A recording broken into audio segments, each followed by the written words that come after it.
Hi there, Shay here. Being multidisciplinary means getting involved in multiple skill sets and disciplines. It also means getting involved in multiple tools. In this video, I'll be teaching you how to manage learning multiple tools and also how to manage your expectations. So a little bit about me. I'm a multidisciplinary product designer, and that means I have to interact with different tools from time to time. For example, I'm recording and I'll be editing this video in DaVinci Resolve. My background music is created in Logic Pro. That also becomes useful when I want to create sound for my designs. I create artifacts, designs, and textures in Figma. I create sketches in Krita. I create product renders and assets for 3D in Blender.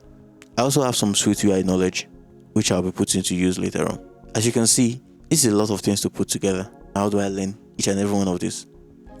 Especially these days, where designers are expected to have multiple tools under their belt, it becomes very useful to have knowledge like this. While I'll be using mostly design examples, I believe the wealth of knowledge in this video will be useful for everyone. So, follow me. So the first thing you ask yourself is a question of longevity and access, especially if you're learning for commercial purposes. You're learning to get a job, you're learning to get freelance projects. Ask yourself how much longer you have access to these tools. And if you're going to be paying for it, ask yourself how much longer you can pay for this. Because how many times have people started learning things that they can't afford, or that they can't pay for, or they don't have access to, and they end up getting left high and dry. So the question of longevity and access is very important in learning anything. Because at times, people start learning tools that they can't pay for, or they don't have access to. They master these tools, and in the end, they can't do anything because they lost access to these tools. The next question you need to ask yourself is a question of resources. Basically, how much learning resources online for this tool? And if you're fine with learning by yourself, you don't need to ask yourself this question. But remember, this will be the difference between you spending hours over a problem that someone else might have encountered. The next thing to do is to learn the basics of your tool.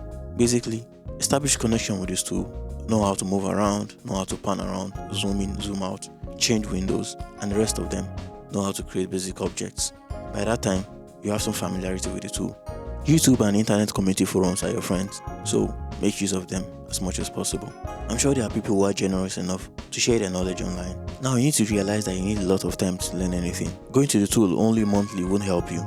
You need some time with it every day to get familiar with the tool and make it like your second hand. Also realize that no one has the time. Everyone makes the time, especially even the pros. So go ahead and make time for your learning. Now after knowing the basics, don't get stuck in the tutorial hole. Approach learning from a project perspective. Learn by building things. It's going to help you a lot. Learning by building projects gives you a goal. It also allows you to break down your learning into actionable steps. For example, if you're learning Blender and your aim is to create a car project, it helps you break down the project by looking out for tutorials on how to create car tires, how to create car panels, how to create car roofs, how to create car windows. You see where I'm going with this?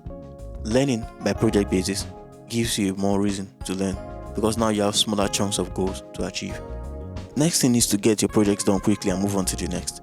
As much as you don't want to get stuck in the tutorial hole, you also don't want to get stuck in the project hole. Get something done quickly and move on to the next. Your aim is to achieve so many things in very short time.